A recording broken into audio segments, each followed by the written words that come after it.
The air in the Stellark's conclave was as cold and thin as the vacuum between worlds, a manufactured chill that failed to quell the heat of impending doom.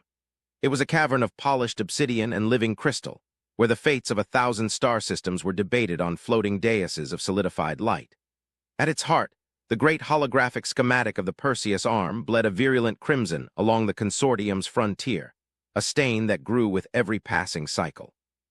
Kalen, first advisor to the Stellark, felt the pressure of his tri-chambered heart laboring in his chest, a frantic rhythm against the funereal silence of the chamber.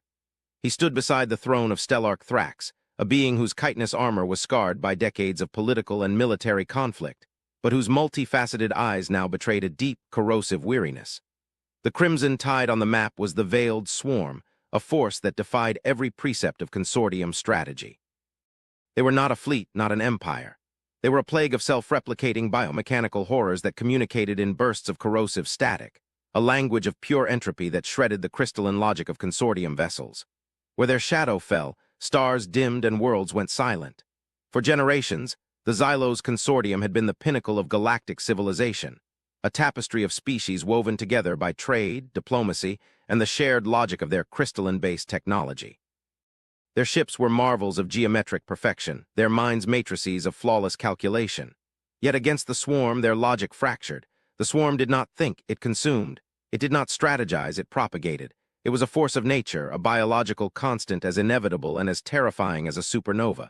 The debate today was not one of hope, but of survival. The last bastion fleet at the Obsidian Gate was projected to fall within 10 rotations. After that, the core worlds, including the capital Xylos itself, would be laid bare. It was this grim calculus that had led to the current, desperate proposal, one that left a taste of ash in Kalen's respiratory vents. Stellark Thrax, his voice a low, gravelly resonance that vibrated through the crystalline floor, gestured a bladed limb towards a small, almost forgotten sector of the map, a pale, unassuming blue tucked away in a quiet spiral arm. "The Sol Corridor," Thrax declared, his voice devoid of warmth. "The species there, the humans, are primitive, pre-crystalline. Their technology is a chaotic jumble of chemical reactions and brute force projectile weaponry. They are a negligible presence, their space strategically insignificant until now. But their system lies directly in the swarm's secondary advance vector. Our projections indicate that by ceding their territory, by allowing the swarm to exhaust itself on their worlds, we can divert the main swarm front and buy the time we need to fortify the inner systems. A firebreak, a necessary sacrifice." The word hung in the cold air, heavy and obscene. Sacrifice. The very concept was anathema to the consortium's ethos of mutual preservation. Kalen watched the faces of the other council members on their glowing platforms. He saw grim acceptance in the hard-set mandibles of the military strategists, but he also saw flickers of revulsion in the ancient, luminous eyes of the lore keepers and diplomats. It was Elder Vorlag, his body little more than a withered husk sustained by a shimmering containment field, who spoke first. His voice was like the whisper of dust on ancient tomes, yet it commanded the attention of the entire chamber. "Stellark, to condemn an entire sentient species, no matter how undeveloped, is to embrace the same nihilism as the swarm. We would be burning a part of the galaxy's soul to save our own skin. There are other legends concerning that sector, whispers older than the consortium itself." Thrax shifted his immense frame, a gesture of impatience. "Legends? Vorlag, we are facing extinction and you speak of fireside stories? Our fleets are being dissolved into screaming static. The Obsidian Gate, our greatest fortress, is about to become a tomb. The humans possess no fleet to speak of, no energy shielding that could withstand a glancing blow from a swarm scout. They are dust in the wind." "Dust can obscure the stars," Vorlag whispered, his gaze distant. "The archives speak of their last great conflict, an internal war fought millennia ago before they even reached for their own moon. The records are fragmented, almost nonsensical. They speak of a war that ended not with a bang, but with a profound and terrifying silence. They speak of a weapon, a ship that did not destroy but erased. The elders of my race called it the Ghost of Saul, the Silence Bringer. A cautionary tale told to younglings about the dangers of unchecked aggression.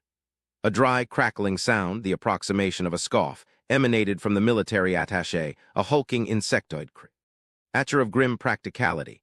"A nursery rhyme, Elder? We have extensive scans of the Sol system. Their largest orbital platforms are glorified chemical rockets. Their energy output is laughably small. We have parsed their public data streams. They are a species consumed by internal squabbles, by art and illogical philosophies. They are children playing with firecrackers while a galactic inferno rages at their door.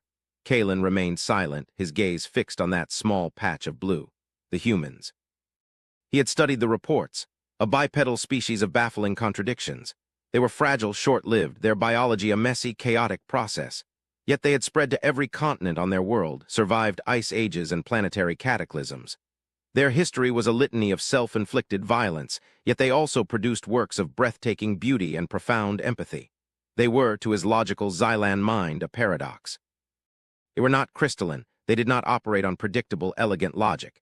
They were driven by something far more volatile, emotion, hope, fear, love, hatred.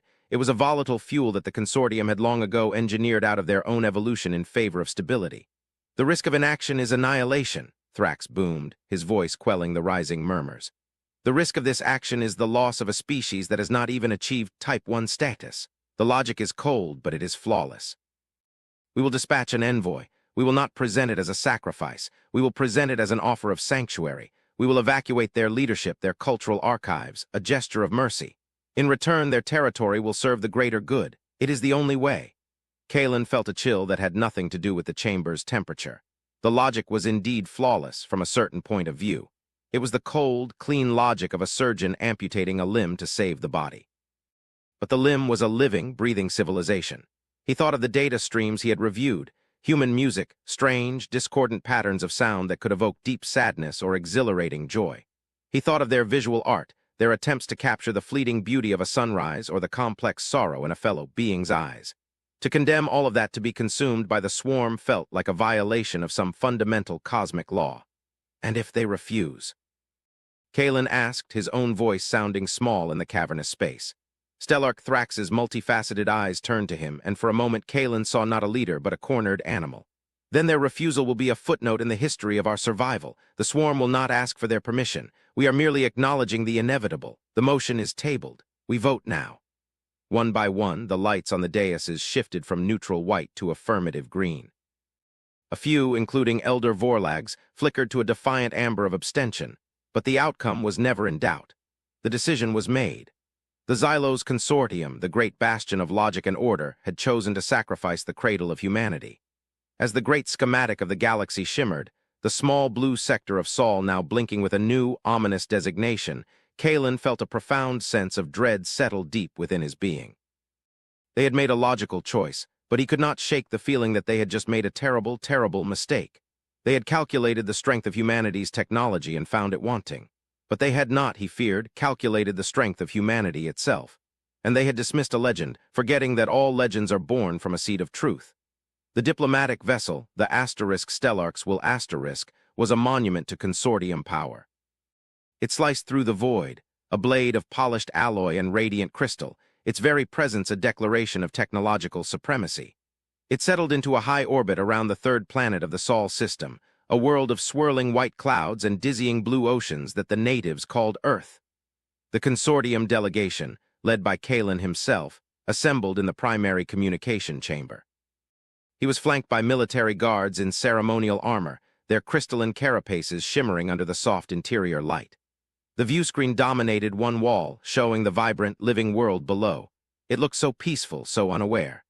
Their message, sent on a broad spectrum of frequencies, was one of formal diplomatic introduction. They had expected a delay, a period of confused scrambling from the primitive human authorities. Instead, the response came almost instantly, clear and concise, in perfect, unaccented consortium standard trade language. We acknowledge your arrival. We are prepared to receive your envoy. Please transmit your transport specifications for docking clearance at Gateway Station. Welcome to the Sol system. The calm professionalism was the first surprise. There was no static, no awestruck panic, no linguistic confusion. Kalen exchanged a glance with the communications officer, whose antennae were twitching in mild bewilderment. They had assumed they would be initiating a first contact protocol with a pre-interstellar culture. This felt more like arriving for a scheduled appointment. They sent the specifications, and a small, functional-looking space station, far more advanced than their intelligence reports had indicated, replied with precise docking vectors. The station was not a grand, artistic statement like consortium architecture. It was stark, utilitarian, built for purpose, not for aesthetics. The airlock hissed open into a reception area of brushed metal and soft, indirect lighting. It was Spartan, clean, and utterly silent. There was no grand, welcoming party, no array of soldiers. There was only a single human. She was an older female of the species, her skin creased with age, her hair a stark white. She wore a simple, dark blue uniform, unadorned with medals or rank insignia. She was not tall nor physically imposing. But as she met Kalen's gaze, her eyes, a pale, piercing blue, held a depth and stillness that was deeply unsettling. They were not the eyes of a primitive. They were the eyes of someone who had witnessed galaxies burn and had not flinched. "I am Ambassador Evelyn Reed," she said, her voice calm and measured, a stark contrast to the resonant baritones and clicking phonemes of the consortium delegates. "On behalf of the unified peoples of Earth and its colonies, I welcome you. Please follow me." She led them through silent corridors to a conference room. The chamber was as unadorned as the rest of the station. A single large table of dark, polished wood stood in the center, surrounded by chairs. A large window looked out upon the curve of the Earth. There was no technology visible, no holographic displays, no data ports. It was an environment designed for conversation, not for data exchange. Kalen felt a growing sense of unease. This was not the environment of a culture about to be intimidated. They took their seats, the imposing consortium guards standing stiffly behind them. Ambassador Reed sat opposite, her hands folded calmly on the table. She waited. The silence stretched, a palpable thing. It was a human silence, Kalen realized, not the absence of sound, but a tool, a space for thought, for consideration. The consortium would have filled it with preambles, with honorifics, with a display of their own importance. The humans simply waited for them to speak. Finally, Kalen projected the holographic map into the center of the table. He showed them the crimson stain of the swarm, the projected path of their advance, the fall of star systems, the destruction of fleets. He explained the nature of the threat, the incomprehensible biology, the corrosive communication signal. He laid out the cold, hard facts of the consortium's impending defeat. He spoke for a long time, his voice filling the quiet room with the weight of galactic war. He did not soften the language. He wanted them to understand the stakes, to feel the terror that the rest of the galaxy felt. He wanted them to see the hopelessness of their position. When he was finished, he made the offer. "We recognize that your people are not equipped to face such a threat," he said, choosing his words carefully. "Therefore, the Xylos Consortium offers you sanctuary. We will provide ships to evacuate your leadership, your scientists, your artists. We will preserve your cultural archives. We will transport your people to a safe world in the inner systems, where you will be protected." He paused, letting the magnitude of the offer sink in. "In exchange, your home system, your worlds, will serve as a strategic buffer. Their sacrifice will slow the swarm's advance and give us the time we need to mount a final defense of the core worlds. It is a terrible price, but one that will ensure the survival of countless billions and the preservation of your species' legacy." He sat back expecting a torrent of emotions. Fear, anger, desperation, pleading. He expected them to bargain, to ask for more ships, for more time. Instead, Ambassador Reed simply watched the hologram of the swarm's advance, her expression unreadable. The silence returned, deeper and more profound than before. Kalen could hear the faint hum of the station's life support, the thrumming of his own hearts. After a long moment, she looked up, her pale blue eyes meeting his. "Thank you for your candor, Advisor Kalen, and for your offer. We have been monitoring the swarm's advance for some time." That was the second surprise, monitoring it. From this remote sector, their sensor technology shouldn't have been capable of tracking anything beyond their own system's heliopause. "Your projections are accurate," she continued, her voice still impossibly calm. "In fact, they are slightly optimistic. Our models show the Obsidian Gate will fall in 7 rotations, not 10. Your fleet's deployment is predictable. The SWAR M has anticipated it. They have laid a trap." She gestured with a delicate, aged hand, and a new set of data overlaid Kalen's hologram. The lines were red, human in origin, and they showed secondary and tertiary swarm fleets, hidden in dark space, moving to encircle the consortium fleet. The trap was perfect, a work of brutal strategic genius that the consortium's own logical processors had failed to predict. Kalen stared at the new data, his respiratory vents constricting. His mind, a fortress of Xylan logic, struggled to process the implication. These primitives, these chaotic, emotional humans, had a better understanding of the galactic threat than the entire consortium military command. How was this possible? "Your offer of sanctuary is therefore rejected," Ambassador Reed said, her tone not defiant but matter of fact. "But we thank you for it. Humanity does not offer its worlds as shields for others. We do not flee our homes. We stand with our allies or we stand alone, but we do not kneel." The military attaché beside Kalen bristled, his mandibles clicking in agitation. "Stand, you will be consumed, your world will be stripped to the bedrock, your pride is meaningless in the face of annihilation." Ambassador Reed's gaze shifted to the hulking insectoid. For the first time, a flicker of something cold and hard entered her eyes. "It is not pride that makes us stand, it is history, it is memory. We have faced extinction before. We have faced threats that turned our own technology against us, that fed on our own minds. We have learned a different kind of logic than yours, advisor. Not the logic of the perfect calculation, but the logic of the impossible choice. The logic of survival when all other logic has failed." She stood up, and the simple motion seemed to carry an immense weight. "The consortium's mistake is not in its strategy, but in its philosophy. You see the swarm as a problem to be solved, an equation to be balanced. You do not see it for what it is, a question, and the question it asks is, what are you willing to become to survive?" She turned to the great window, looking down at the blue and white marble of her world. "We answered that question for ourselves long ago. Now I believe your fleet at the Obsidian Gate is about to receive its own test." As she spoke, a chime sounded softly through the room. She glanced at a simple, unadorned wrist device. "The trap has been sprung." On the bridge of the consortium flagship, the unassailable logic chaos reigned. Alarms blared, a discordant symphony of failure. The holographic tactical display, once a model of crystalline clarity, was now a flickering nightmare of crimson icons. The swarm was everywhere. They had emerged from subspace rifts where no rift should have been possible, their biomechanical ships like tumors growing in the void. They did not use energy weapons. They spat streams of corrosive nanites that ate through the consortium's flawless crystal hulls, turning them into porous, screaming metal. Their communication static was a weapon in itself, a mimetic virus that overloaded ship computers and drove unshielded crew members into shrieking madness. Admiral Jor, a veteran of 100 campaigns, watched his fleet die. Ships of the line, the pride of the consortium, were being torn apart, their perfect geometric forms dissolving into wreckage. The Obsidian Gate, a fortress station carved from a rogue planetoid, was already dark, its power conduits severed, its silent mass being slowly devoured. The humans' prediction had been horrifyingly accurate. It was a trap, and they had sailed into it with the blind arrogance of a civilization that had never known true fear.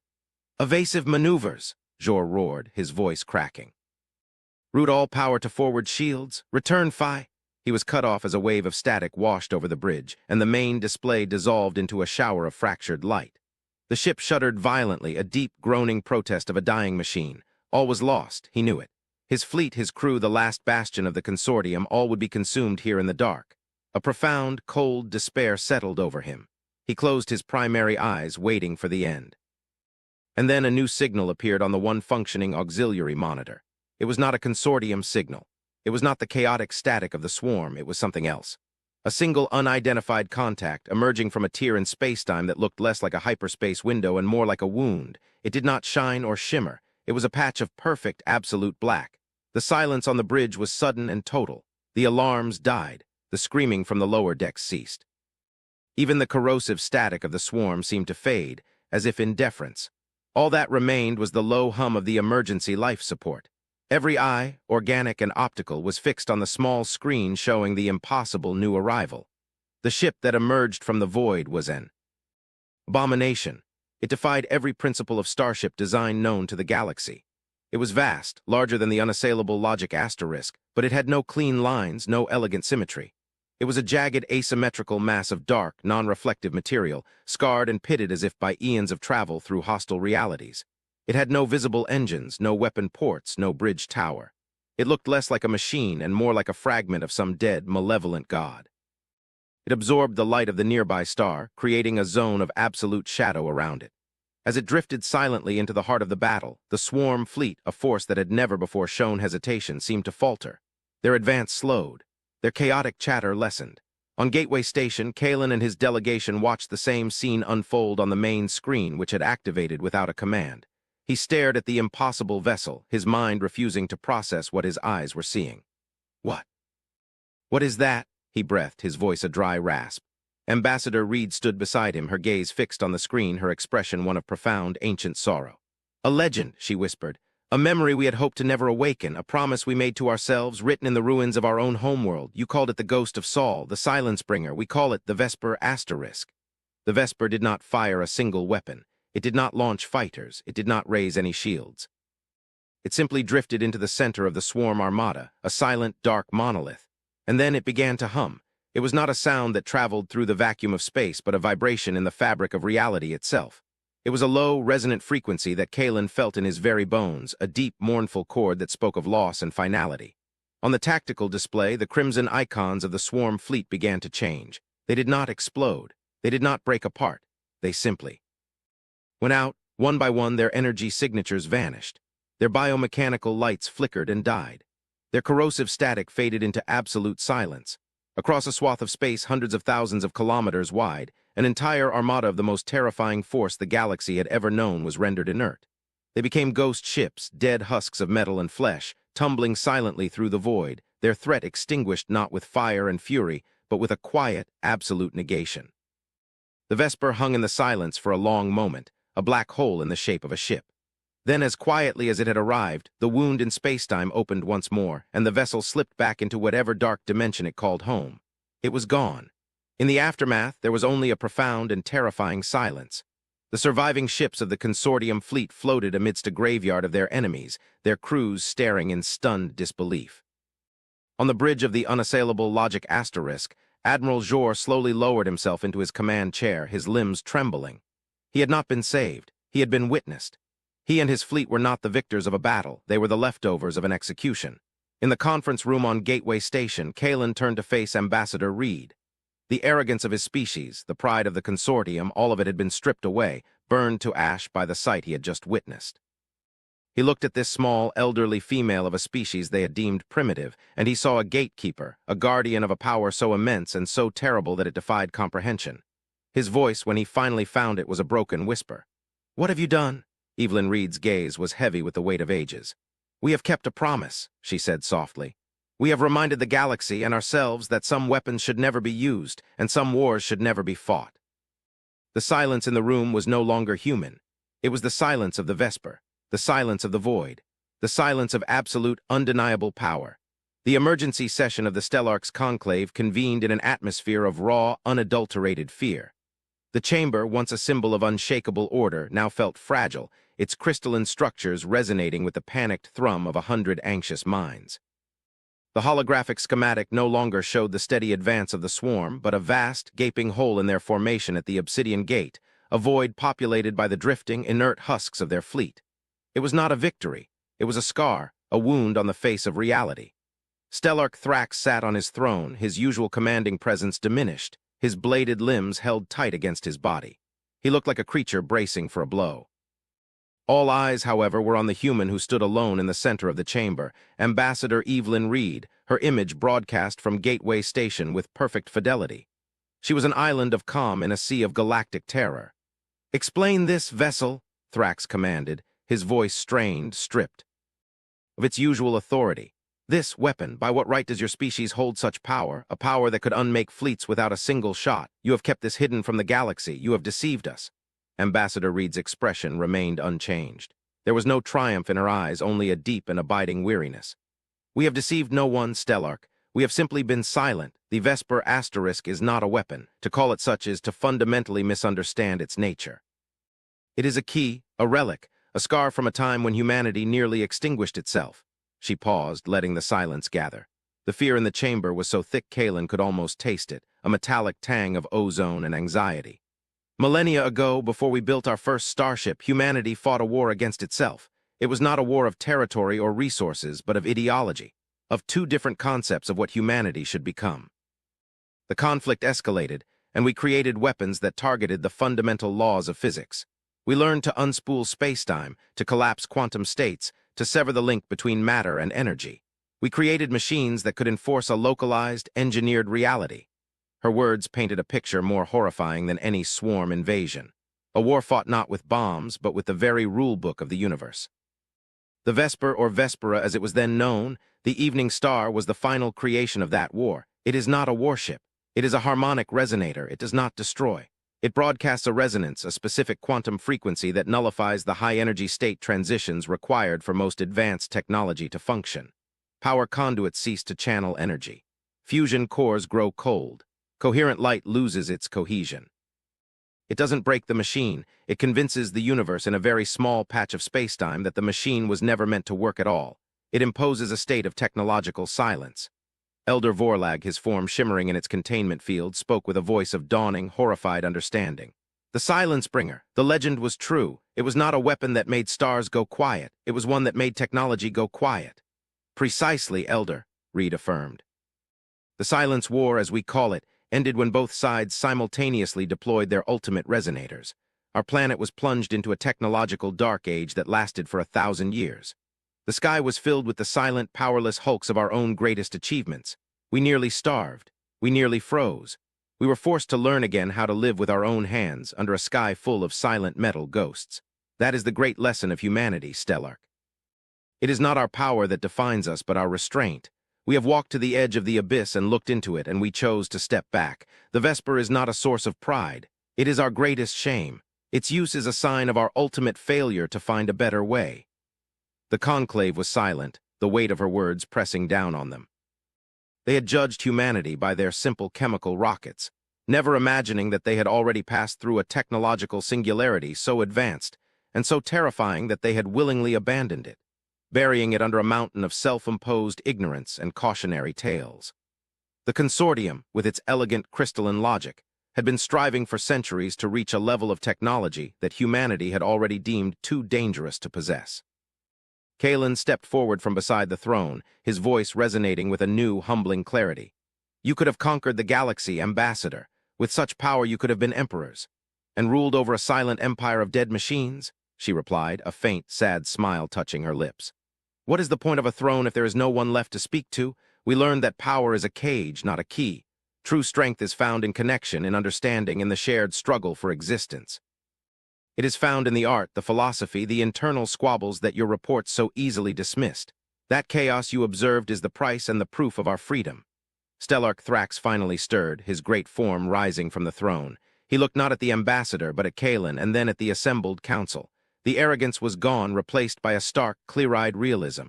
We have been fools, he stated, the words simple and devastating. Blinded by our own logic. We saw a lesser species to be sacrificed when we should have seen an elder species to be consulted. He turned his gaze back to the ambassador's image. The consortium was wrong. Your worlds will not be a firebreak. Your people will not be a sacrifice. We ask now not as superiors, but as equals facing a common doom. We ask for an alliance, a true alliance. We have fleets. We have resources. You have wisdom. And a history we desperately need to learn from. Together, we may find a way to face the swarm, without becoming monsters ourselves. It was the apology of an empire, an admission of fallibility that would have been unthinkable just days before. Kalen felt the tension in the chamber finally break, replaced by a fragile, tentative current of hope. Ambassador Reed nodded slowly. Humanity accepts. We will share our knowledge, our strategic analysis of the swarm. We will stand with you. But the Vesper will not be used again. It was a message, not a solution. It was used to demonstrate to the swarm that there are forces in this galaxy beyond their comprehension, to make them pause, to make them think. And it was used for another purpose. A new holographic window opened beside her. It was not a star chart, but a complex waveform analysis, a chaotic scribble of energy patterns. The Vesper does not just silence technology, she explained, her voice growing grave. Its resonance field is also the most sensitive listening device ever created. It can detect the faintest quantum signatures, the echoes of consciousness itself, within the machines it pacifies. While the swarm fleet was inert, we were listening. We were trying to understand their origin, their motive. And, Kalen pressed, leaning forward, his heart's pounding. Your assumption has always been that the swarm is an invader, Reed said. A predator, a mindless plague. You were wrong. She isolated a single, repeating pattern within the chaotic waveform. The pattern was complex, fractal, and beneath its layers of corrosive static, there was a clear, undeniable structure. It was a signal. It was a language. They are not invading, she said, her voice dropping to a near whisper, a sound that seemed to chill the very air in the conclave. They are running. The implication washed over the chamber in a wave of cold dread. The swarm, the terrifying, galaxy-consuming horror that had brought the mighty consortium to its knees, was fleeing from something else. We have only managed to decipher a fragment of the message, Ambassador Reed continued, her face grim. It is buried deep within their hive-mind consciousness, a core memory that drives their relentless expansion, their consumption. They are not expanding to conquer. They are expanding to gather biomass, to gather energy, to build more ships. They are building an ark, not an armada. They are trying to outrun what is behind them. She touched a control, and the translated fragment of the message appeared below the waveform in stark, simple text. It was a phrase, repeated over and over, a desperate, terrified mantra. It consumes the light. A silence deeper and more absolute than any the Vesper could create fell over the Stellarch's conclave. The crimson tide on the galactic map suddenly looked different. It was no longer the relentless advance of an enemy. It was the desperate, clawing flight of a refugee.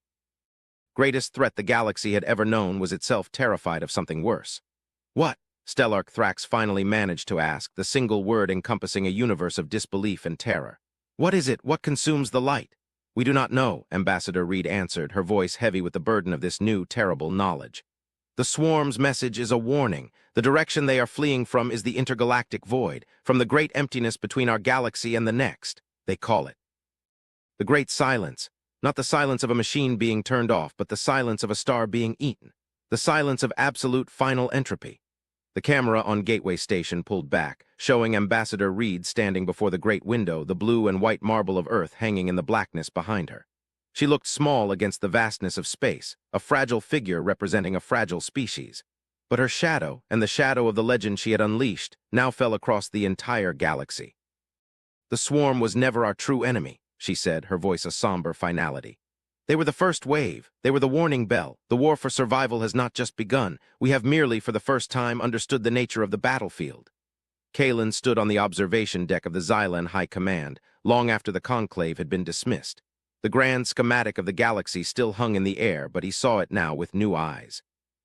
The familiar star lanes, the safe core worlds, the contested frontiers, it all seemed like a tiny, fragile bubble of light and life, floating on the shore of an infinite dark ocean. The swarm's advance was no longer a battle line, but a footprint, the track of a terrified creature fleeing a hunter of unimaginable scale. He thought of the humans. They had dismissed them as primitives, as chaotic children. But they were ancient, not in years, but in wisdom. A wisdom born of walking through their own fire, of mastering a power that could shatter reality and then having the strength to put it away. They were not warriors. They were guardians. They were the ones who remembered the cost of silence. The fear he had felt before, the fear of the swarm, of defeat, of extinction, seemed almost quaint now. This new fear was something far colder, far more profound. It was the fear of the unknown, the terror of a darkness that was not merely the absence of light, but an active, hungry force. A silence that was coming for them all. And yet, for the first time in cycles, he also felt a flicker of something else. It was not hope, not yet. It was something smaller, more fundamental. Unity. The Xylos Consortium, with its fleets and its logic, and humanity, with its history and its terrible restraint, were now bound together by a shared, cosmic dread. They were two completely different forms of life, one of crystal and one of carbon, looking out into the same encroaching night. He watched the tiny blue dot of the Sol system on the map, the home of the ghost, the home of the silence bringer. The home of a legend that had turned out to be a terrible, beautiful truth. That warship was no longer just a story. It had appeared on the battlefield, and in doing so, had redrawn the map of the entire universe, revealing a darkness far greater than any of them had ever imagined. The battle for the galaxy was over. The war for reality itself was about to begin.